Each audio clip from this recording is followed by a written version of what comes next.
All right, next up we have the tale of the prisoner's past. So I've always found it odd that we have like tourist destinations being prisons. Like, hey, come and check out where people were miserable for, you know, years and years of their life.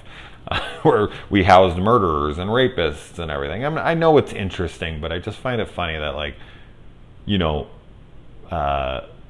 everyday average families will go and, like, you know, and snap pictures and wear ridiculous outfits and go over and, like, look around a prison where, like, the most, like, the scum and villainy of the world resided at one point. It's odd. It's an odd tourist destination, like in Alcatraz or something. We got the kid from Beethoven here, and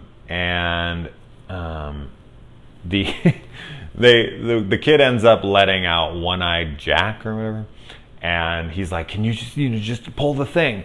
It's literally just a lock with like a little pipe stuck through it or something, you know, like a chisel or something. It's like just stuck in there.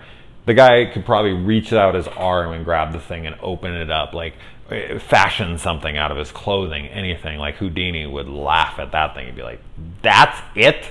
That's all I gotta break? Oh my God, this isn't like anybody could do this one." So I thought that the locking mechanism on the jail cell was hilariously stupid.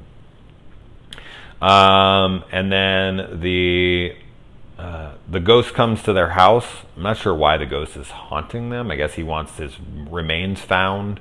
That's all he ever wanted here. Couldn't he go to anybody? It had to be the people who freed him, I guess. But it is a brother. It's two like brothers who have become like brothers out of marriage. And we have the dorky brother, and we have the jock brother, the tough brother, the bigger brother, who's, of course, would be dead before he'd be seen with his geeky new brother.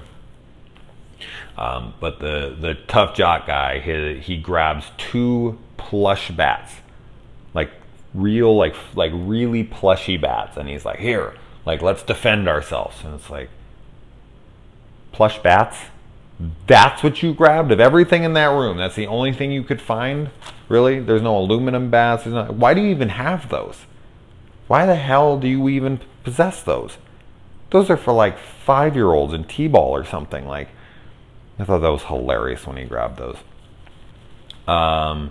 And so they go to the newspaper. Of course, they can find stuff on microfilm in like 2 seconds.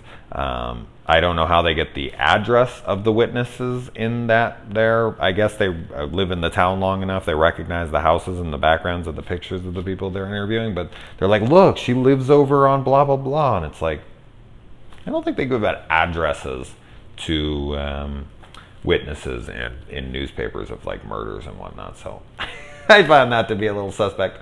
Then the brother is taken, the older brother. And the dorky Beethoven brother goes back to his cell, and they get locked in there. And within like 2 minutes, they find how he escaped. He didn't just pull that little lever like I had suggested before. No. There was a hole behind his toilet. And you could say like, okay, you know, because I was like, oh my God, what? No one ever found that? And they were like, you'd be like, oh no, people probably found it, but by that time he was gone. No, he wasn't. He died in that hole. He like got stuck somehow, even though like a full-size like 17-year-old jock kid and a dorky little like 14-year-old kid side by side were able to maneuver their way down that thing. Some dude in this episode who's very skinny got stuck in there, not sure how, and died of died of the elements, died of dehydration, died whatever. You'd think he would yell out and get found by that point, but maybe he was just very stubborn. But anyways, he gets caught down there. I have no idea why. Maybe he just has a heart attack. That's possible, I suppose. Maybe they said it and I missed it. But I found it to be hilarious because his remains are never found, you know?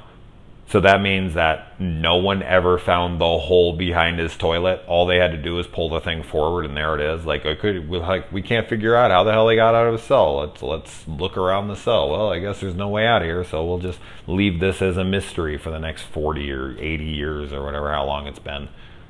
Really, no one found that hole. Maybe they did find the hole, and they went down there and they found him, and they were just like, "You're stuck? all right, bye. Like, and they just let him die. That's the one I choose to believe because it's way more messed up and kind of funny to me. Overanalyzation. And we see this really cute ending here where Tucker at the beginning screwed over Gary from the Midnight Society outside of this episode.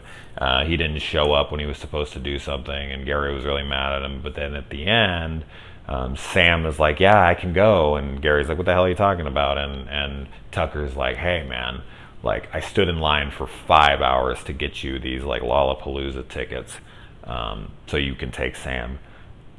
And it was like a really sweet moment. I was like, damn, man, that's like the nicest fucking thing I've ever heard. Like, that was super, super sweet. So I thought that was kind of cool.